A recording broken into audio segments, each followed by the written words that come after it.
जय हिंद बच्चों।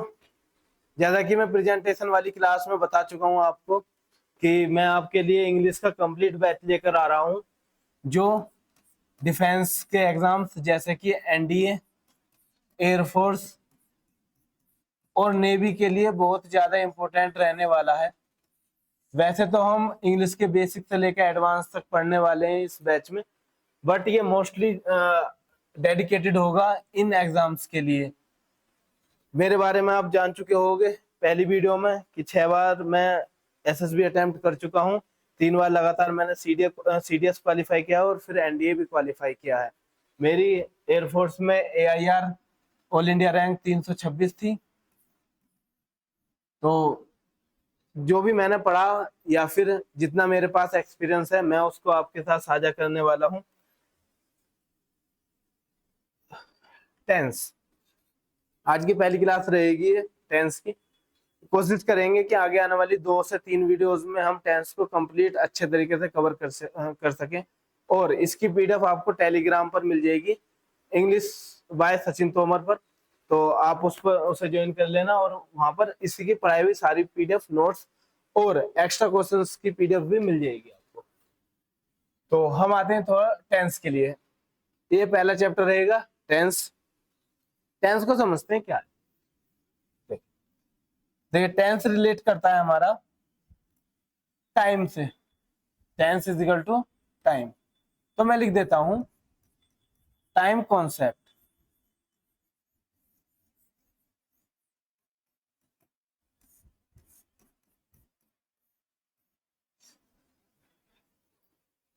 आपसे एक ही रिक्वेस्ट रहेगी कि जितना भी मैं इस बोर्ड पर नोट करता जाऊं उसको आप साथ के साथ नोट करते जाएं। मैं साइड में हट जाया करूंगा 1-2 मिनट के लिए, उसमें आप नोट कर सकते हो और अपनी फेयर नोटबुक तैयार करते चले ताकि हम टाइम टू टाइम रिवाइज कर सकें और एग्जाम टाइम पर भी हम उसका रिवीजन कर सकें। मैं एक एक चीज अपने हाथों से लिखकर आपको समझाऊंगा, बस आपको ध्यान से सुनना है और कंप्लीट वीडियो को देखना है। देखिए टाइम कॉन्सेप्ट क्या होता है। टेंस टोटली डिपेंड है हमारा टाइम पर। और टाइम कितने तरीके से डिवाइडेड है फिलहाल। पहला जब हम टाइम देखते हैं वो होता है प्रेजेंट।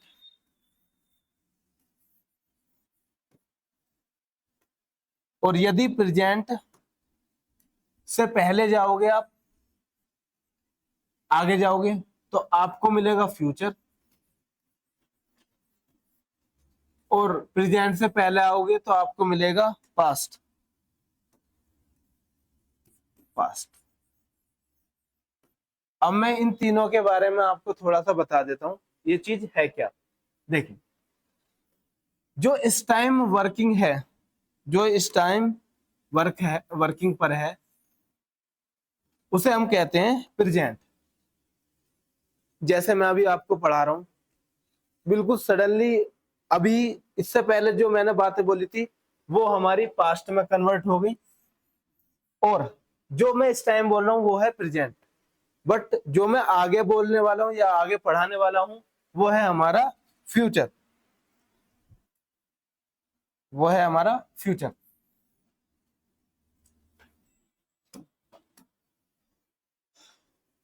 प्रेजेंट, अभी हम प्रेजेंट पे फोकस करते हैं। प्रेजेंट बहुत मोमेंटरी पार्ट है, मतलब इस टाइम पर चलने वाला हर कार्य प्रेजेंट पर है। मैं आपको पढ़ा रहा हूं, आप वीडियो ऑन करके देख रहे होगे फोन में, आप अपने टेबल पर बैठे हो तो ये सब प्रेजेंट में चल रहा है। और जैसे ही मैं बोलकर आगे बढ़ रहा हूं तो पीछे वाला पास्ट होता जाता है। तो एट ए टाइम ड्यूरेशन में ड्यूरिंग चलने वाला कार्य क्या कहलाएगा,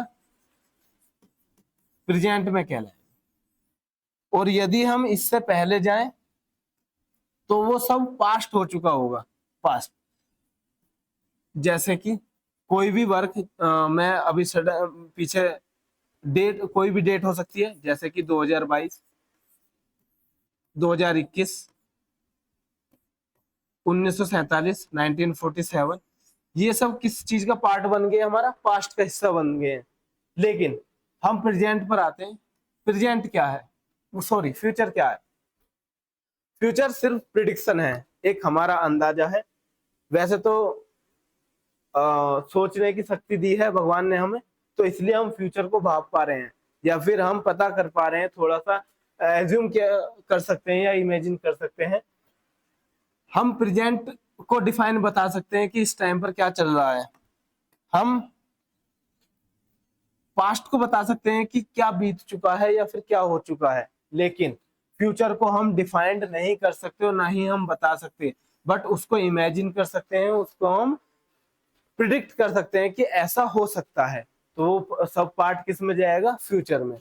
तो अब आपने एक चीज सीखी क्या, कि बीच में एक पॉइंट है, जो इस टाइम वर्क हो रहा है वो प्रेजेंट होगा, इससे पहले जितना भी वर्क हो चुका है वो सब पास्ट में जा चुका है, पास्ट, और जितना भी आगे होगा वो सब किस में होगा, बोलो, फ्यूचर में। किसमें, फ्यूचर में। इतनी बात समझ में आई। आप नोट कर सकते हो, साथ के साथ मैं रिवीजन करा देता हूँ क्या पढ़ा है। हम देख रहे हैं टाइम कॉन्सेप्ट। टाइम कॉन्सेप्ट क्या होता है कि जो इस टाइम पर वर्किंग है वो प्रेजेंट कहलाएगा, जो पीछे हो चुका है वो पास्ट कहलाएगा, और जो आगे होने की संभावना है, संभावना सिर्फ पॉसिबिलिटी बता सकते हैं, हम कंफर्मेशन नहीं कह सकते, क्योंकि कुछ भी हो सकता है। हम जितना सोचते हैं उससे भी कम या उससे भी ज्यादा हो सकता है, तो वो किस में होता है, फ्यूचर में। तो टाइमलाइन को हमने क्या समझा कि एक हमारा प्रेजेंट है, प्रेजेंट से यदि आप आगे जाओगे तो आपको क्या मिलेगा, फ्यूचर, और यदि पीछे आओगे तो आपको मिलेगा पास्ट। इतनी बात क्लियर हुई? यस, नोट कर लीजिए। नेक्स्ट, अब हम आगे देखते हैं कि इनके बारे में हम पढ़ने क्या वाले हैं।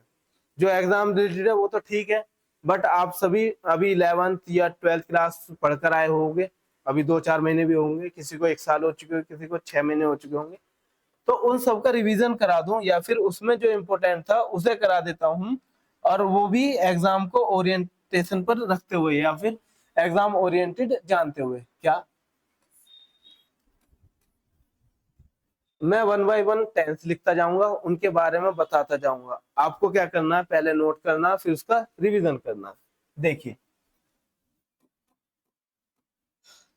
अभी हमने क्या देखा कि एक प्रेजेंट होता है,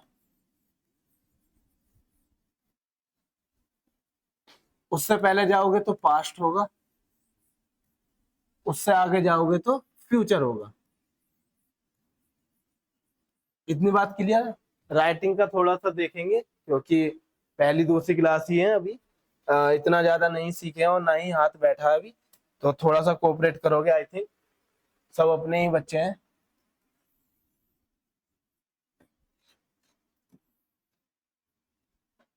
अब टेंस के कितने पार्ट हुए, 3, पास्ट, प्रेजेंट और फ्यूचर। अब इनके भी सब पार्ट है कि ये इन्हें भी डिफाइंड किया गया है किस किस चीज में। देखिए, पहला होता है इंडेफिनिट में,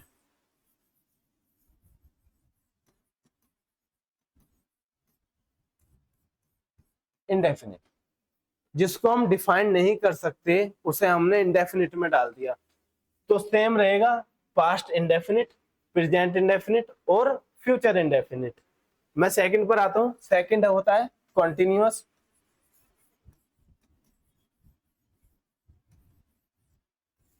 कोशिश करूंगा कि मैं इस कोर्स में ज्यादा से ज्यादा चीजों को कवर कर पाऊं, और वो तो एटलीस्ट पढ़ा पाऊं जो एग्जाम में आएगा ही आएगा, इससे बाहर मुश्किल ही मिल पाएगा, इतनी मेरी कोशिश रहेगी।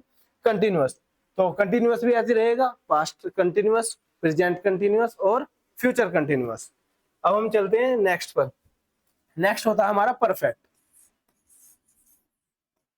परफेक्ट, तो परफेक्ट के भी 3 पार्ट होंगे, पास्ट परफेक्ट, प्रेजेंट परफेक्ट और फ्यूचर परफेक्ट। चलिए नेक्स्ट देखते हैं। परफेक्ट कॉन्टिन्यूअस ये टेंस वगैरह आप लिख लेना खुद, अच्छे से अच्छे नोट्स बनाने हैं आपको, जिससे आपका रिवीजन आसानी से हो सके और एग्जाम टाइम पे आपकी हेल्प कर सके। तो यदि हम देखें तो प्रेजेंट पास्ट के कितने होंगे, 1 2 3 4, तो 4 किसके टेंस बने, पास्ट के। वैसे ही हम देखते हैं प्रेजेंट के कितने बनेंगे, 4, 1 2 3 4, और लास्ट में फ्यूचर के भी कितने होंगे, पहला, दूसरा, तीसरा और चौथा, 4। ये 4 इसके 4 इसके 4 इसके, टोटल टेंस कितने हो जाते हैं हमारे, 12 सेंटेंस, 12 सेंटेंसेस हो जाते हैं।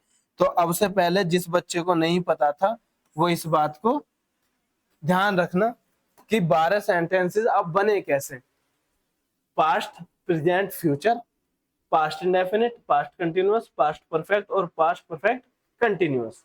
वैसे ही present indefinite, present continuous, present perfect, present perfect continuous, future indefinite, future continuous, future perfect और फ्यूचर परफेक्ट कंटिन्यूअस।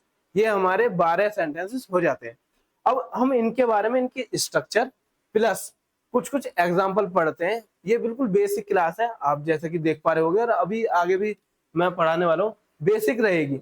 यदि किसी को इस सब के बारे में जानकारी है तो वो या तो स्किप कर सकता है वीडियो या फिर देख सकता है। मैं श्योरिटी के साथ कह सकता हूँ कि वो भी इससे कुछ ना कुछ सीखेगा, और सिंपल सी बात है, आपकी भी एक क्लैरिटी आएगी माइंड में।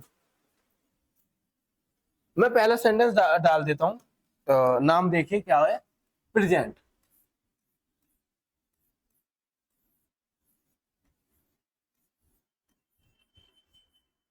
प्रेजेंट। अब हम प्रेजेंट में किस पार्ट को पढ़ेंगे, प्रेजेंट में पढ़ने वाले हैं हम इनडेफिनिट। इनडेफिनिट, तो देखिए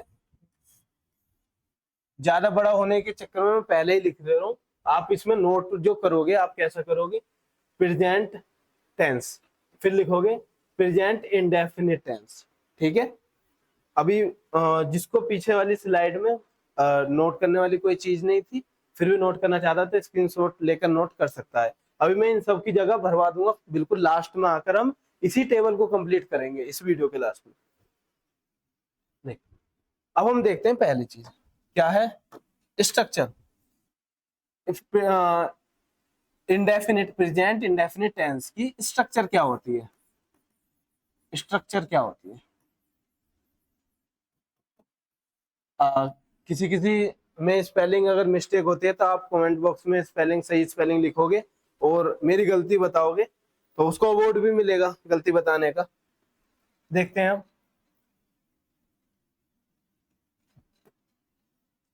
स्ट्रक्चर क्या होती है। अफर्मेटिव में जानते हैं हम, अफर्मेटिव में पहला नाम होता है अफर्मेटिव, तो मैं शॉर्ट फॉर्म में बस AFF लिख देता हूं, अफर्मेटिव। अफर्मेटिव सेंटेंस की स्ट्रक्चर क्या होती है प्रेजेंट इंडेफिनिट टेंस की, यहाँ होता है सब्जेक्ट प्लस वर्ब की फर्स्ट फॉर्म।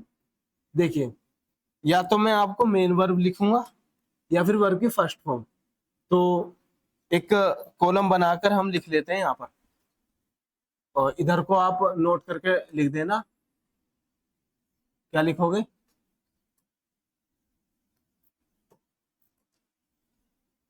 मेन वर्ब की फर्स्ट फॉर्म, मेन वर्ब की सेकंड फॉर्म, तो हम इसे लिखेंगे V1, इसे लिखेंगे V2, और मेन वर्ब की थर्ड फॉर्म लिखेंगे हम V3। V4, V4 का मतलब होगा V1 प्लस ING। तो मैं आपको स्टार्टिंग में ही बता देता हूं कि आगे मैं अगर V4 यूज करने लगा तो वो किस लिए यूज कर रहा हूं, V4 का मतलब होगा V1 प्लस ING। उसी में हम V5 यूज करेंगे तो उसका मतलब होगा V1 में मेन वर्ब की फर्स्ट फॉर्म में SC या ES, तो उसे हम क्या कहेंगे V5। समझ गए, आप इसके नोट बना सकते हो, साइड में ऐसे ही लिखोगे कि मेन वर्ब की फर्स्ट फॉर्म को V1, V2, V3, ये तो मेन वर्ब की तीनों फॉर्म होती है। V4 हम V4 कहेंगे, V1 में ING, ठीक है, कंटिन्यूअस फॉर्म। V5 को कहेंगे हम V1 में S या ES, सिंगुलर फॉर्म। एक और चीज याद रखें, ये जो मेन वर्ब होती है ना, ये हमेशा प्लूरल होती है, प्लूरल। तभी हम इसे सिंगुलर करने के लिए S या ES का यूज करते हैं, ठीक है जी। चलिए, तो सब्जेक्ट प्लस वर्ब की फिफ्थ फॉर्म, या फिर ये कह दो कि वर्ब की फर्स्ट फॉर्म में S या ES। तो इसको मैं क्या लिख सकता हूं, V5। यदि सिंगुलर है तो S या ES आएगा, और प्लूरल है तो ऐसे के ऐसे ही वर्ब की फर्स्ट फॉर्म आ जाएगी, और प्लस होता है ऑब्जेक्ट। तो ये तो हमने स्ट्रक्चर पढ़ी किसकी, अफर्मेटिव सेंटेंस की, इनडेफिनिट सेंटेंस में प्रेजेंट के। अब हम देखते हैं इसका नेगेटिव कैसे बनाते हैं, इसका नेगेटिव कैसे बनाते हैं। नेगेटिव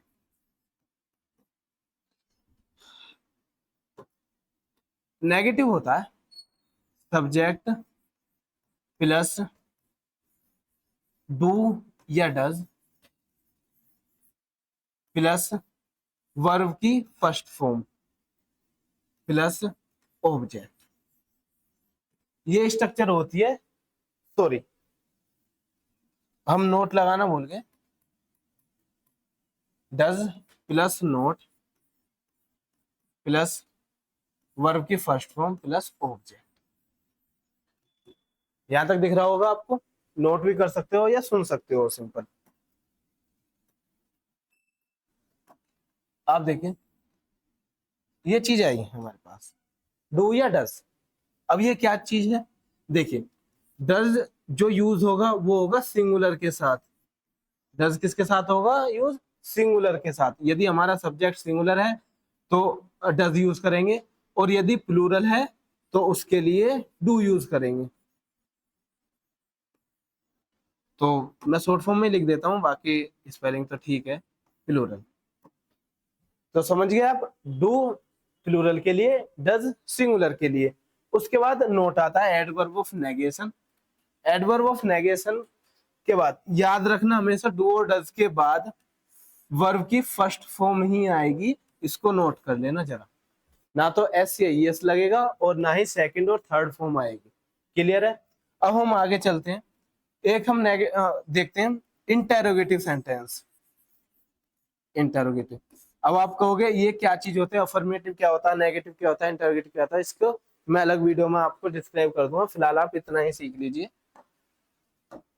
देखिए, जब हमें इंटरोगेटिव सेंटेंस बनाना होता है तो ये दो पार्ट में डिवाइड होता है, दो तरीके से हम बना सकते हैं, एक तो पॉजिटिव और एक नेगेटिव इंटरोगेटिव। पॉजिटिव देखिए, जब हमें पॉजिटिव बनाना हो तो जो ये डू और डज था, ये तो स्टार्टिंग में आ जाता है, उसके बाद सब्जेक्ट प्लस नोट यहां पर रह जाता है। फिलहाल मैं पॉजिटिव बताता हूं, नोट नहीं, वीक वर्ब की फर्स्ट फॉर्म प्लस ऑब्जेक्ट। तो ये हो गया पॉजिटिव इंटेरोगेटिव सेंटेंस। यदि नेगेटिव बनाना हो तो डू और does plus subject plus not plus verb की फर्स्ट फॉर्म और उसके बाद ऑब्जेक्ट। ये हमारा हो गया नेगेटिव का इंटेरोगेटिव सेंटेंस। लेकिन इसमें एक बहुत बड़ी गलती है, कोई बता पाए तो बताओ जल्दी से कमेंट बॉक्स में। समझिए, देखो, इंटेरोगेटिव सेंटेंस हमेशा क्वेश्चन पूछने के लिए आता है, तो यहाँ पर क्वेश्चन मार्क लगाना ना भूले, क्वेश्चन मार्क लगाना ना भूले। WH वाले मैं आगे बता दूं, फिलहाल अभी हम इन्हें ही समझते हैं, ठीक है जी। चलिए, नोट कर लो, एक एग्जांपल देखते हैं जरा, एक एग्जांपल देखते हैं कि एग्जांपल क्या है। प्रेजेंट इंडेफिनिट का एग्जांपल,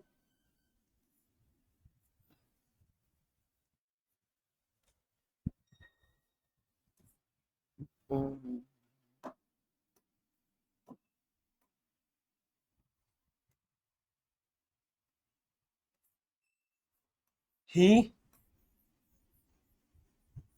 प्लेज क्रिकेट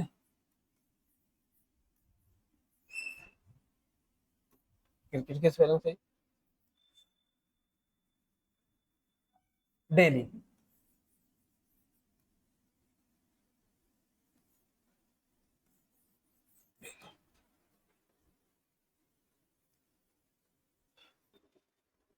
ठीक है जी। इस सेंटेंस को देखो, इसमें पहचान क्या है कि ये प्रेजेंट इंडेफिनिट का है, वो है ये डेली। जो काम रूटीन में होता हो, डेली होता हो, एक टाइम पीरियड में होता हो, वो सारे सेंटेंस हमारे किस में यूज होते हैं? प्रेजेंट इंडेफिनिट में। इसके लिए मैं अलग बताऊंगा, पहले हम ये सीख लेते हैं कि देखिए हमारे पास दो ऑप्शन हो सकते हैं यहाँ पर, ही प्लेज या फिर प्ले। ही प्ले प्ले क्रिकेट स्पेलिंग सही है, देख लेना क्या बार एग्जाम में आई है एयरफोर्स वाले में, डेली। अब हमारे पास ये दो ऑप्शन आए कि प्लेज आएगा इसके लिए या प्ले आएगा। तो जैसा कि आप जानते हो, ही क्या है? ही है एक सिंगुलर सिंगुलर प्रोनाउन, तो सब्जेक्ट है। यदि हमारा सब्जेक्ट सिंगुलर है और ये वर्ब की फर्स्ट फॉर्म है, और ये वर्ब की फर्स्ट फॉर्म में एस या ई एस है, या ये कह दो ये वर्ब की फिफ्थ फॉर्म है, तो हम सिंगुलर के साथ क्या यूज करेंगे? वर्ब की फिफ्थ फॉर्म, और इसे हम कैंसिल कर देंगे। ठीक है। यदि यदि यही सेंटेंस ऐसा होता, देखिए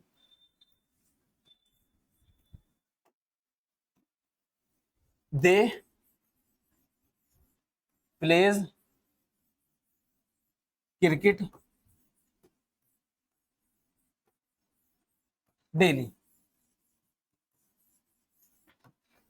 राइटिंग थोड़ा देखना, ठीक है जी। देखिए अब यहाँ आ गया दे, और यहाँ ऑप्शन आएंगे कि प्लेज आएगा या फिर प्ले आएगा, या फिर यहाँ हम सीख ही लेते हैं। दे जो होता है वो प्लूरल होता है। आज से दो चीजें तो आप ध्यान रखना, जो बेसिक वाले बच्चे हैं जिन्होंने बिल्कुल भी नहीं आता, ही सिंगुलर सब्जेक्ट होता है और दे प्लूरल होता है। दे का मतलब होता है बहुत सारे, और ही का मतलब होता है सिंगल, वो वह है। तो यदि ये प्लूरल है तो यहाँ पर वर्ब की फिफ्थ फॉर्म क्या कर रही है? इसे कैंसिल करना होगा और इसकी जगह लिखना होगा प्ले। तो आप भी जब आप नोट कर रहे हो अपनी कॉपी में सेम करना, ताकि आपको ये याद रहे रिवीजन करते वक्त कि हमने ये कट क्यों करा, क्यों कैंसिल करा। सीधे सीधे सही आंसर मत लिख देना, फिर उससे क्या सीखोगे आप? ठीक है, तो ये कर देना।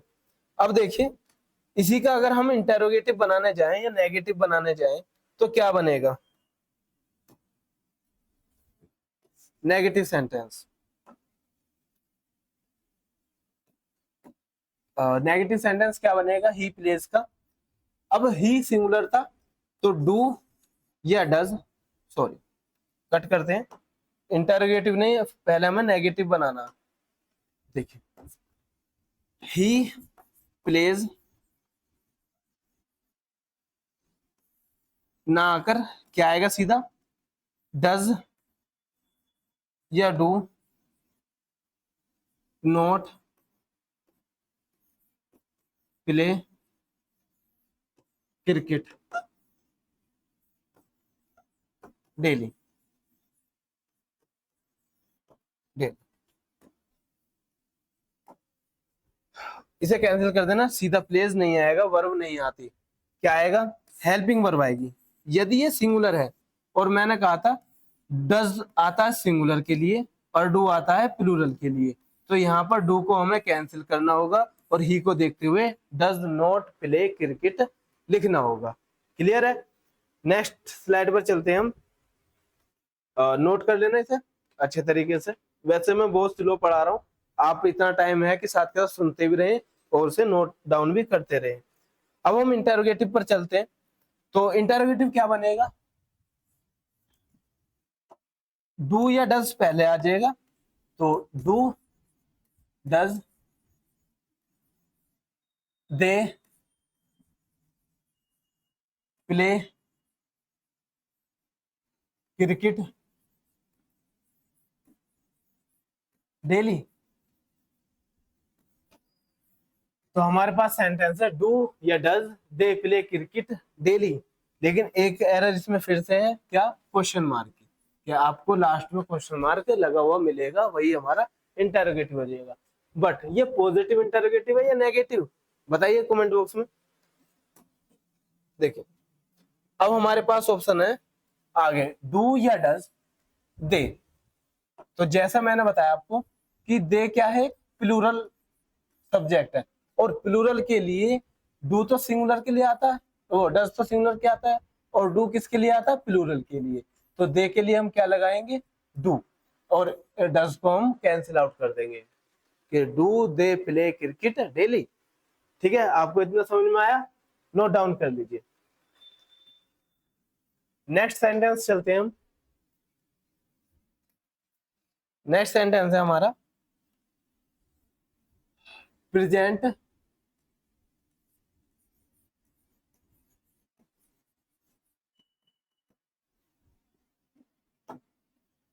कॉन्टिन्यूअस। Present continuous.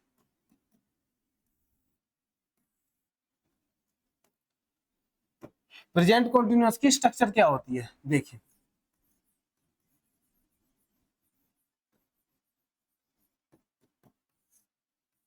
एक बात मैं आपको बता दूं, प्रेजेंट कॉन्टिन्यूअस, कॉन्टिन्यूअस का मतलब होता है लगातार, ऑन गोइंग प्रोसेस।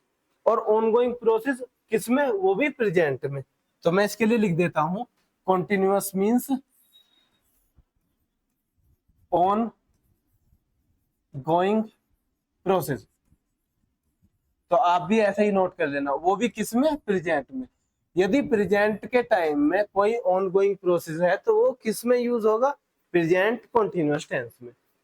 तो प्रेजेंट कॉन्टिन्यूअस की स्ट्रक्चर क्या होती है, देखिए। Subject plus is am are plus verb की फोर्थ फॉर्म। और अब आप बताओगे वर्ब की फोर्थ फॉर्म क्या होती है, प्लस ऑब्जेक्ट।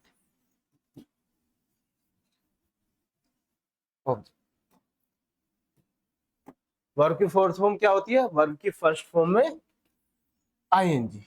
वर्ब की फर्स्ट फॉर्म में आईएनजी लगाने पर जो फॉर्म बनते हैं उसे हम V4 कहते हैं। मैं स्टार्टिंग में लगा चुका हूं। अब देखिए इसमें इज जो है वो है सिंगुलर, ये किसके लिए यूज होगा, सिंगुलर के लिए यूज होगा। आर किसके लिए यूज होगा, प्लूरल के लिए। बट अब बचा एम, आप पढ़ते हुए आए होगे या फिर पढ़ा होगा, और आप अब रिवाइज कर लीजिए। एम यूज होता है आई के लिए, जब वह खुद की बात करे, आई सब्जेक्ट हो तो हम एम का यूज करते हैं। ठीक है, तो ये किस क्या हुआ, अफर्मेटिव सेंटेंस। अफर्मेटिव सेंटेंस, जल्दी करते हैं थोड़ा। नेगेटिव सेंटेंस देखते हैं इसका क्या होगा। Subject plus is am are plus not plus verb की फोर्थ फॉर्म प्लस ऑब्जेक्ट। एक और चीज हमेशा याद रखना, जो ये एडवर्ब ऑफ नेगेशन है या नोट है, वो हमारा हेल्पिंग वर्ब के तो बाद रहेगा, इन्हें कहते हैं हम हेल्पिंग वर्ब, इसके तो बाद में रहेगा।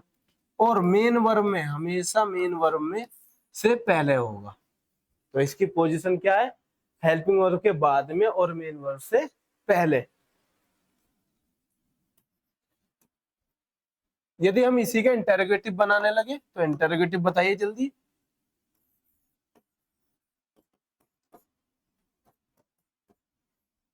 इज एम आर आगे आ जाएंगे,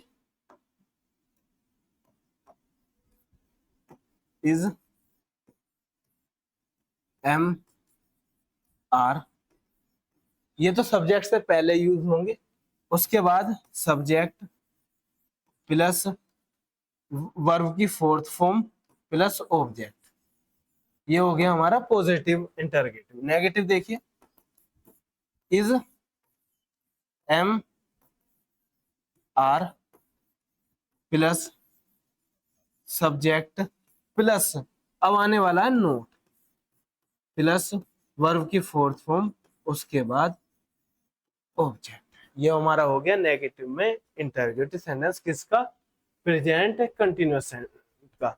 आप नोट कर लीजिए, मैं रिवाइज करा देता हूँ। प्रेजेंट कंटिन्यूअस, कंटिन्यूअस का मतलब होता है ऑनगोइंग प्रोसेस, ऐसा प्रोसेस, ऐसा कार्य जो इस टाइम चल रहा हो, वर्किंग में हो, और वो किस में हो, प्रेजेंट में हो, तो उसे हम बोलते हैं प्रेजेंट कंटिन्यूअस। स्ट्रक्चर क्या होती है, subject is are am plus verb की fourth form plus object, ING form इसमें यूज होती है। नेगेटिव के लिए नोट लगा देते हैं, कहां पर, हेल्पिंग वर्ब के बाद में और मेन वर्ब से पहले। बहुत सारी एरर इसी पर बेस्ड आती हैं और मैं आपको कराऊंगा भी, जो प्रीवियस एनडीए के एग्जाम में आई हुई है। इंटरोगेटिव सेंटेंस में अगर पॉजिटिव देखना चाहोगे तो पॉजिटिव में जो हेल्पिंग वर्ब है वो पहले आ जाएगी। मैं इन्हें कह सकता हूँ ये हेल्पिंग वर्ब है, तो हेल्पिंग वर्ब को हम पहले लिख देते हैं और मेन वर्ब को हम बाद में, सब्जेक्ट के। वैसे ही हेल्पिंग वर्ब पहले आ जाएगी और उसके बाद नोट, एडवर्ब ऑफ नेगेशन और उसके बाद मेन वर्ब। क्लियर है इतना, नोट कर लिया। चलिए एक सेंटेंस लिख लेते हैं।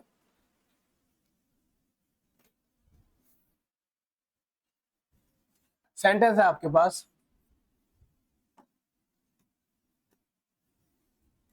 आई am eating fruit, eating fruit, ये आपके पास सेंटेंस है। वहीं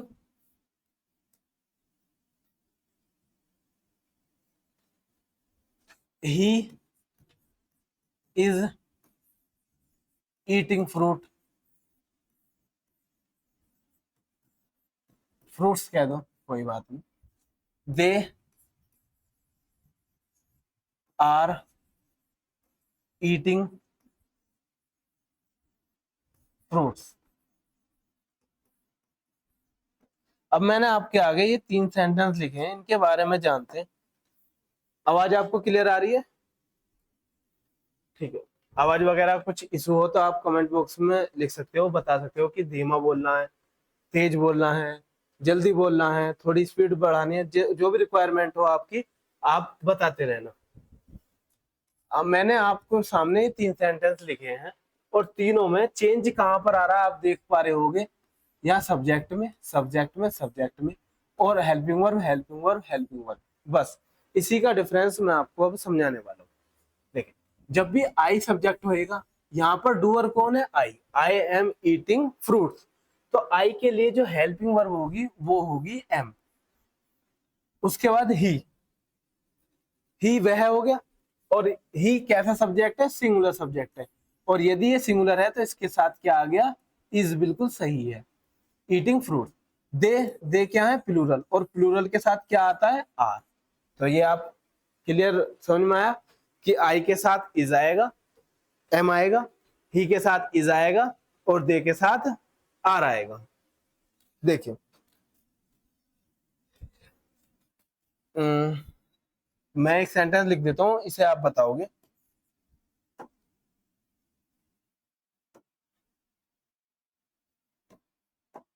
सी एम आर या is doing her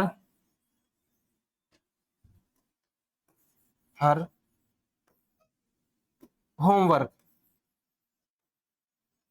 homework.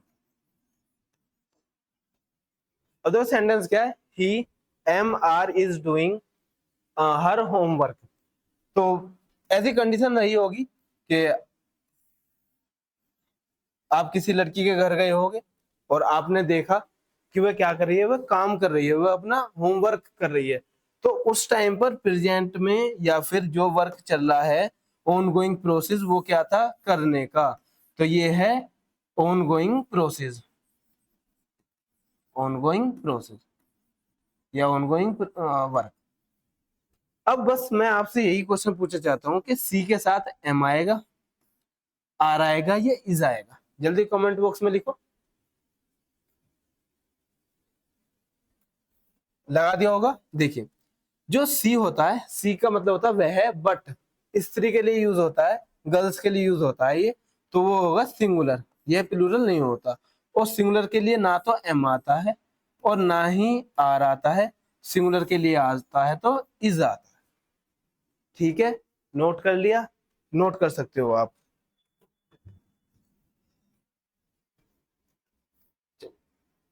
Next देखते हैं अब हम। नेक्स्ट आंसर सेंटेंस है हमारा, वो है present perfect, present perfect tense. यदि उनके एग्जाम्पल आप नेगेटिव और इंटरोगेटिव आप खुद बनाओगे, अपनी फेयर कॉपी में लिखोगे, यदि दिक्कत आती तो कमेंट में लिख देना, मैं अगली वीडियो में आपको समझा दूंगा कि कैसे बनना था उनका नेगेटिव इंटरोगेटिव। देखिए परफेक्ट, देखिए स्ट्रक्चर,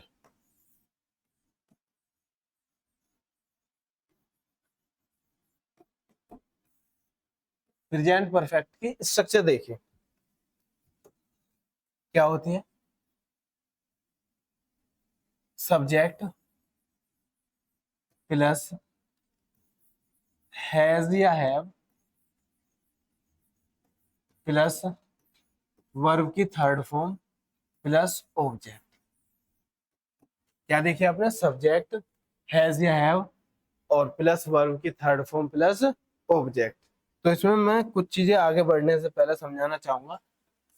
ये तो अफर्मेटिव है इसका, और अफर्मेटिव में परफेक्ट का मतलब क्या होता है, एक ऐसा कार्य या एक ऐसा वर्क जो अभी अभी हुआ हो या फिर कंप्लीट हो चुका हो, परफेक्ट में कंडीशन हो। परफेक्ट में कोई चीज कब होती है, जब वो पूर्ण रूप से हो चुकी हो, तो ये है कंप्लीट प्रोसेस। उसके लिए लिखवाया था मैंने ऑनगोइंग प्रोसेस, इसके लिए लिखवाता हूं मैं कंप्लीट प्रोसेस। कंप्लीट प्रोसेस जिसमें कोई काम, कोई प्रोसेस कंप्लीट हो चुका हो, वो किस में आएगा, परफेक्ट में। लेकिन अगर प्रेजेंट की बात कर रहा तो प्रेजेंट परफेक्ट। देखिए अब तो अफर्मेटिव में आए, यहां से देखिए कि हैज या हैव दो वर्ड यूज हुए हैं अब आपके लिए नहीं। इसमें क्या होता है, हैज जो होगा वो यूज होगी, ये हेल्पिंग वर्ब होती है क्योंकि मेन वर्ब तो ये है थर्ड फॉर्म। हैज जो यूज होगा वो होगा सिंगुलर के लिए, और हैव यूज होगा प्लूरल के लिए। तो जब भी आप ही सी वगैरह यूज देखोगे तो उसमें आप क्या यूज करोगे, हैज यूज करो। किसी का नाम हो सोहन, रोहन, मोहन, ठीक है, राहुल वगैरह, ये सब किस में आएंगे, सिंगुलर में। प्लूरल के लिए दे हुआ, वी हुआ, अस हुआ, वी हुआ, इन सब में क्या आएगा, हैव यूज होगा, क्योंकि ये सब क्या होते हैं, प्लूरल होते हैं। बट एक्सेप्शनल है आई। आई के साथ हमेशा हमेशा क्या यूज होगा, आई के साथ हमेशा हैव यूज होगा। इसको केस को अलग याद रखना, आई के साथ हैव यूज। तो प्रेजेंट में आई के साथ डज, इज, आई के साथ एम और हैव यूज होता है। देखिए यदि हम इसका नेगेटिव पर जाएं तो नेगेटिव कैसे बनेगा, नेगेटिव सब्जेक्ट प्लस हैज या हैव। मैंने क्या कहा था, नोट जो लगेगा वो हेल्पिंग वर्ब के बाद और मेन वर्ब से पहले यूज होगा, वर्ब की थर्ड फॉर्म प्लस ऑब्जेक्ट। ये तो हुआ नेगेटिव, ये हो गया नेगेटिव। अब इंटेरोगेटिव फर्स्ट और इंटेरोगेटिव सेकंड देख लीजिए। इंटेरोगेटिव फर्स्ट और सेकंड, थोड़ी सी स्पीड बढ़ा रहा हूँ ताकि जल्दी से क्लास हो, ज्यादा लंबी क्लास ना खींचे, क्योंकि ये सिर्फ रिवीजन पर्पज से है आपके लिए। देखिए जब हम इंटरोगेटिव बनाएंगे तो जो हेल्पिंग वर्ब होती है वो स्टार्टिंग में आ जाती है। हैज या have according to subject starting में लिखा जाएगा, प्लस सब्जेक्ट प्लस वर्ब की थर्ड फॉर्म प्लस ऑब्जेक्ट। कहीं कुछ मिस्टेक हो तो वो सैरर को बता देना या खुद भी करेक्ट कर सकते हो, छोटी मोटी गलती तो होती रहेंगी। ठीक है, देखिए अब हम नेगेटिव बना रहे हैं, तो हैज या हैव स्टार्टिंग में आ जाएंगे, plus subject plus not plus verb की थर्ड फॉर्म प्लस ऑब्जेक्ट। ये हमारा क्या हो गया, नेगेटिव इंटरोगेटिव हो गया। अब हम, ठीक है, नोट कर सकते हो आप इसे जल्दी से।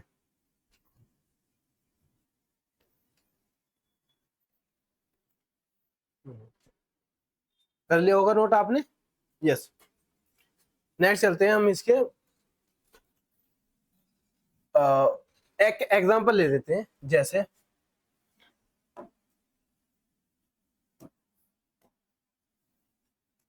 आई हैव हैज या have done this work. I has या हैव डन दिस वर्क। देखिए पहले तो हम इसी चीज को देखेंगे कि इसमें दो ऑप्शन दे रखे हैं कि आई के साथ हमें क्या यूज करना है, हैज या फिर हैव। पहले हम ये देखें, डन ये होती है डू की थर्ड फॉर्म। तो जब हमें V3 आ गया तो हमें समझ में आ गया कि ये प्रेजेंट का परफेक्ट टेंस है, प्रेजेंट का परफेक्ट टेंस है। उसमें देखिए, अब मैंने कहा था आई के साथ बेशक ये सिंगुलर हो, उसके बाद भी हैव लेगी, ये हैज नहीं लेगी। तो I have done this work, ये आपका करेक्ट सेंटेंस होगा। इसका नेगेटिव और इंटरोगेटिव आप बना कर दोगे। चेंज करते हैं कुछ स्लाइड। मैं एक और सेंटेंस ले लेते हैं, क्या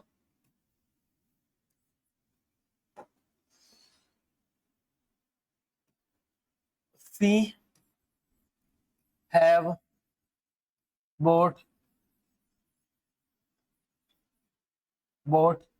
अ कार। उसने एक कार ली है। कौन है लड़की, मतलब कौन है सब्जेक्ट हमारा, गर्ल है, कोई सी है। अब हमें इसमें बताइए क्या ये सही है या एरर है, तो कहां पर। जैसा कि आप देख पा रहे होंगे कि सी एक सिंगुलर है और सिंगुलर के बाद हैव ना आकर क्या यूज होता है, हैज यूज होता है। यदि हमें नेगेटिव बनाना होता तो सिंपल इसी को लिख देंगे, she has not bought a car.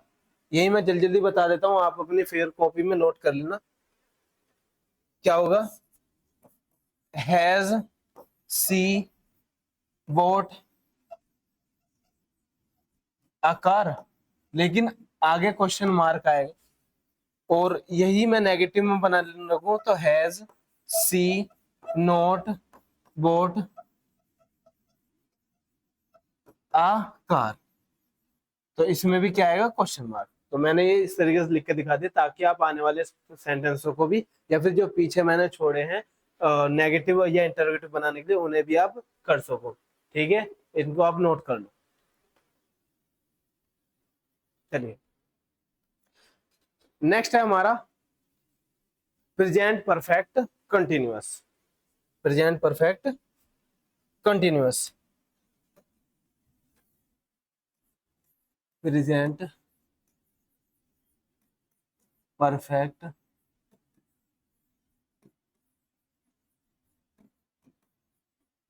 Continuous tense.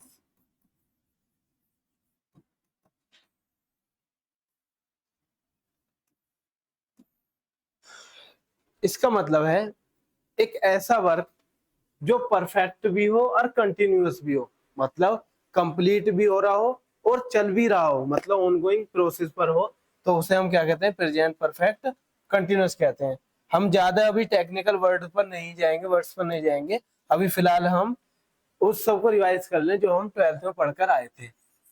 इसकी स्ट्रक्चर क्या होती है, इसको जरा ध्यान से देख लेना। इसकी स्ट्रक्चर इंपॉर्टेंट है। यहाँ से क्वेश्चन सबसे ज्यादा देखने को मिलते हैं, क्या कि सब्जेक्ट प्लस परफेक्ट है तो हैज भी होगा और हैव भी होगा अकॉर्डिंग टू सब्जेक्ट। यदि प्लूरल है तो हैव और सिंगुलर है तो हैज प्लस बीन, बी की third form been plus verb की फर्स्ट फॉर्म में आईएनजी या फिर मैं कह दूं फोर्थ फॉर्म। अब तो समझ गए होगे बी फोर किसे कहते हैं, वर्ब की फर्स्ट फॉर्म में आईएनजी को कहते हैं। उसके बाद होता है ऑब्जेक्ट। बट इसमें जरा नया केस है, वो है आपका टाइम। टाइम क्या, आपको सिंस या फिर फॉर का यूज करना होता है और उसके बाद लिखना होता है टाइम। अब ये नई टर्म क्या है, इनको भी समझिए। ये नए टर्म क्या है, इनको भी समझिए। सिंस और टाइम एक सिंस और फॉर टाइम को शो करते हैं। जो सिंस होता है वो यूज होता है पॉइंट ऑफ टाइम के लिए, पॉइंट ऑफ टाइम के लिए। और जो फॉर यूज होता है वो होता है पीरियड ऑफ टाइम के लिए, पीरियड ऑफ टाइम के लिए। ठीक है, अब ये पॉइंट ऑफ टाइम और पीरियड ऑफ टाइम क्या बोलते हैं या ड्यूरेशन ऑफ टाइम किसे कहते हैं वो देखिए।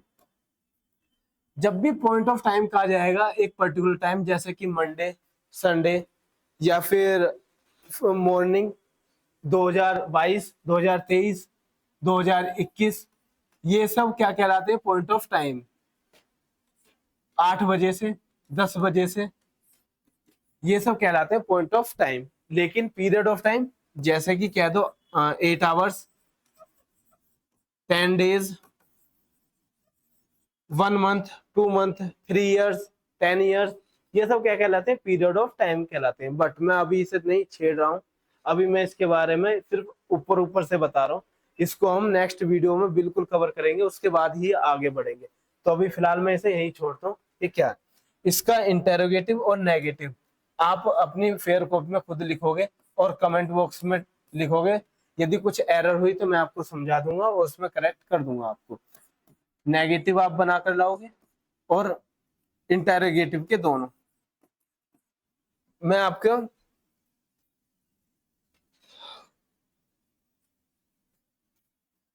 एग्जाम्पल की तरफ जाता हूँ। किसका एग्जाम्पल क्या है,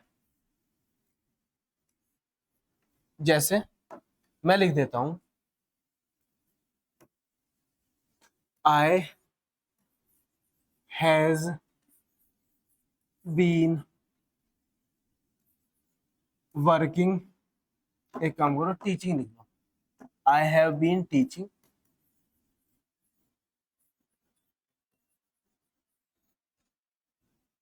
फॉर 10 years या फिर सिंस 10 years। दूसरा देख लेते हैं,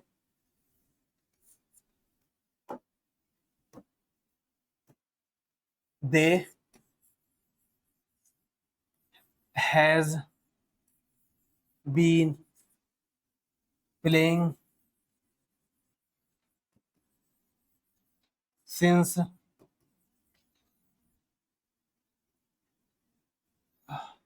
5 hours।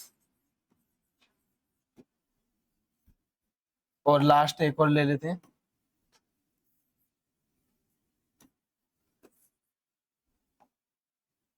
ये होगा आपका he have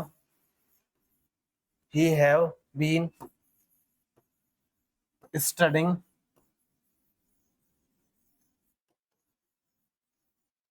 for morning.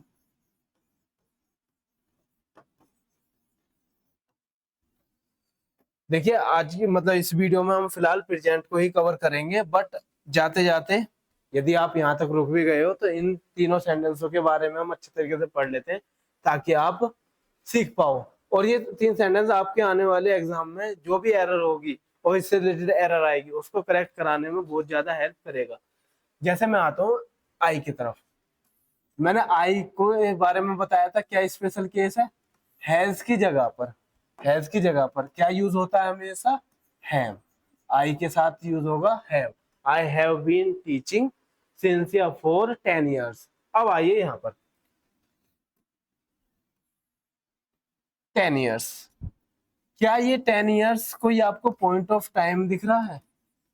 Point of time किस पॉइंट से उसने पढ़ाना स्टार्ट किया था, मैंने पढ़ाना स्टार्ट करा था? नहीं, तो बिल्कुल कट कर दीजिए। 10 ईयर्स होता है पीरियड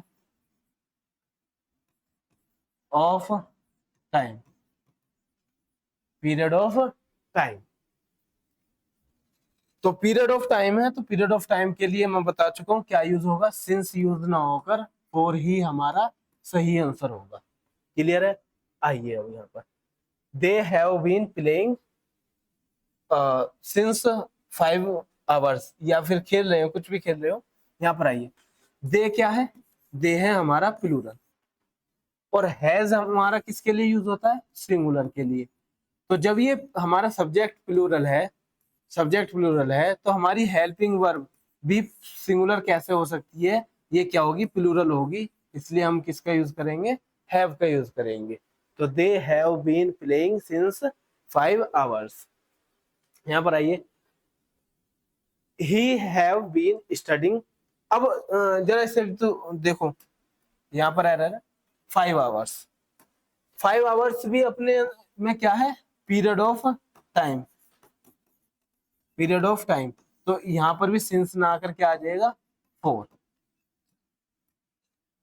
आ जाइए, ही हैव, तो अब तो आप समझ गए होंगे, हैव नहीं आकर के आ जाएगा हैज। उसका रीजन ये है हमारा सिंगुलर, तो सिंगुलर हेल्पिंग वर्ब। उसके बाद स्टडिंग फॉर मॉर्निंग। अब देखिए, मॉर्निंग जो होता है, मॉर्निंग एक पीरियड ऑफ टाइम है, एक सॉरी पॉइंट ऑफ टाइम है, जिसकी शुरुआत हमें पता है क्या थी। तो ये पॉइंट ऑफ टाइम है, और पॉइंट ऑफ टाइम से पहले फॉर का यूज ना होकर क्या यूज होता है? सिंस का यूज होता है। डन। इन तीनों को आप अच्छे तरीके से समझ लीजिए।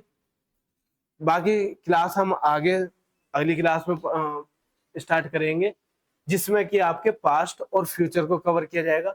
3 क्लास इस तरीके की होंगी, और चौथी क्लास में होगी मिक्स एरर, जो अब तक एग्जाम में पूछी गई है और इससे रिलेटेड आती है। अभी बहुत सारा, मतलब टेंस सबसे बड़ा चैप्टर है, ये मानकर चलिए बड़े चैप्टरों में से एक है, जिसको कम से कम 20 से 25 क्लास लगती है। लेकिन इतना भी टाइम भी नहीं है, और इतनी नेसेसरी भी नहीं होता हमारे डिफेंस के एग्जाम के लिए।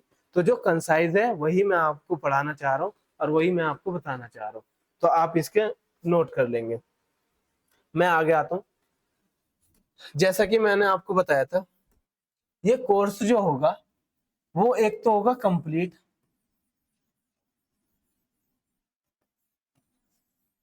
कंप्लीट डेडिकेटेड होगा किसके लिए? डिफेंस एग्जाम के लिए, एनडीए, एयरफोर्स, नेवी और आर्मी, या फिर सीडीएस वगैरह, जितने भी एग्जाम होते हैं जिसमें इंग्लिश आती है, उन सब के लिए ये कारगर साबित होगा।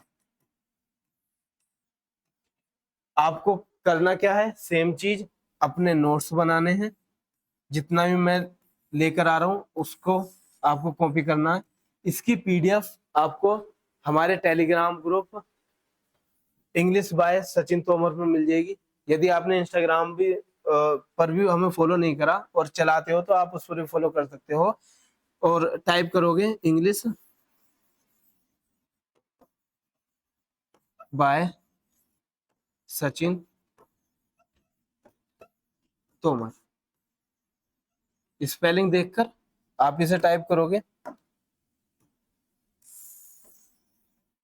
तो तीनों ही जगह पर, चाहे वो यूट्यूब हो, वाईटी हो, चाहे आपका टेलीग्राम हो, चाहे आपका इंस्टाग्राम हो, इंस्टा हो, तो इन सब पर इस नाम से चैनल मिल जाएगा आपको। उसको सब्सक्राइब कर लें, उसको देख लें। यदि अच्छा कंटेंट लगता है तो जरूर फॉलो करें। इसी तरीके से हम आगे की क्लास लाते रहेंगे। Thank you so much.